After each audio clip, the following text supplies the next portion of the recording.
అమెరికాలో మంచి జాబ్, సొంతిల్లు, car, 401k, bank balance, stocks అన్నీ పర్ఫెక్ట్గా సెట్ చేసుకుంటారు. కానీ ఎప్పుడైనా ఆలోచించారా, లైఫ్లో ఏమైనా జరగరానిది జరిగితే మీరు కష్టపడి సంపాదించిన ఆస్తులు, ముఖ్యంగా మీ పిల్లల భవిష్యత్తు ఏమవుతుందని?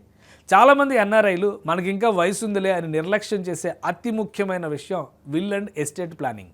అమెరికాలో విల్ రాయకపోతే మీ ఆస్తులు డైరెక్ట్గా మీ పిల్లలకు వెళ్ళవు. పైగా మీ పిల్లల కస్టడీ ఏమవుతుందో తెలిస్తే షాక్ అవుతారు. ఈ వీడియోలో విల్ అంటే ఏంటి, విల్కు ట్రస్ట్కు మధ్య ఉన్న తేడా ఏంటి, ఇండియా అమెరికాలో ఉన్న ఆస్తుల్ని ఎలా ట్రాన్స్ఫర్ చేయాలి క్లియర్గా తెలుసుకుందాం. విల్ రాయకపోతే అమెరికాలో ఏమవుతుంది? ఇక్కడ విల్ అంటే వీలునామా. యుఎస్లో విల్ రాయకుండా చనిపోతే అమెరికా చట్టాల ప్రకారం దాన్ని ఇంటెస్టసీ అంటారు. అప్పుడు ఏమవుతుందో తెలుసా? ప్రొబేట్ కోర్ట్ అంటే మీ ఆస్తులు మీ ఫ్యామిలీకి వెళ్ళవు, కోర్టు ఆధీనంలోకి వెళ్ళిపోతాయి. మీ ఆస్తి ఎవరికి ఇవ్వాలో జడ్జి డిసైడ్ చేస్తారు. ఈ ప్రాసెస్కి నెలలు, సంవత్సరాలు పడుతుంది. అంతేకాదు, మీకు మైనర్ పిల్లలు ఉంటే ఇండియాలో ఉన్న మీ పేరెంట్స్కి వాళ్ళ కస్టడీ డైరెక్ట్గా రాదు, కోర్టు డెసిషన్ తీసుకోవాలి. అంతవరకు పిల్లల్ని తాత్కాలికంగా ఫాస్టర్ కేర్కి పంపే ప్రమాదం కూడా ఉంది. ఇది జరగకూడదంటే మీరు ఇప్పుడే ఎస్టేట్ ప్లానింగ్ చేయాలి. విల్ వర్సెస్ ట్రస్ట్ విషయానికి వస్తే, విల్ చనిపోయాక మాత్రమే అమల్లోకి వస్తుంది. కానీ లివింగ్ ట్రస్ట్ బతికి ఉన్న చనిపోయాక కూడా అమల్లో ఉంటుంది. విల్ అంటే ప్రొబేట్ కోర్టుకు వెళ్ళి సెటిల్ చేసుకోవాలి. లివింగ్ ట్రస్ట్లో ఈ అవసరం లేదు.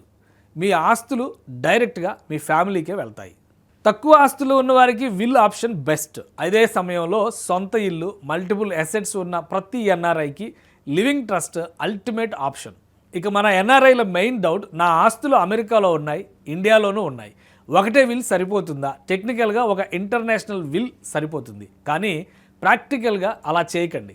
అమెరికా విల్ని ఇండియాలో ఎగ్జిక్యూట్ చేయాలంటే నానా కష్టాలు పడాలి. అమెరికా ఆస్తుల కోసం అమెరికాలో ఒక విల్ ఆర్ ట్రస్ట్ క్రియేట్ చేయండి. ఇండియాలో ఉన్న ఆస్తుల కోసం ఇండియా చట్టాల ప్రకారం సపరేట్గా ఇంకో ఇండియన్ విల్ రాయండి. కొత్త విల్ రాసేటప్పుడు I revoke all previous wills అనే పాయింట్ ఉంటే మీ అమెరికా విల్ క్యాన్సిల్ అయిపోతుంది. కాబట్టి లాయర్కి ముందే చెప్పి ఏ దేశం విల్ ఆ దేశానికే పరిమితం అయ్యేలా జాగ్రత్త పడండి.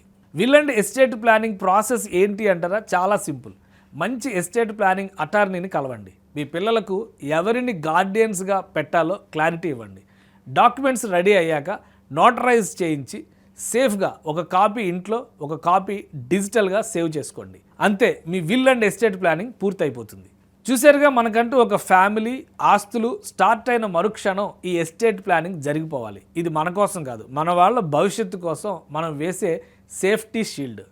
ఈ ఇన్ఫర్మేషన్ మీకు యూజ్ఫుల్ అనిపిస్తే ప్రతి ఎన్ఆర్ఐ గ్రూప్లో మీ ఫ్రెండ్స్కి ఖచ్చితంగా ఈ వీడియో షేర్ చేయండి. ఎవరికో ఒకరికి ఇది లైఫ్ సేవింగ్ అవుతుంది.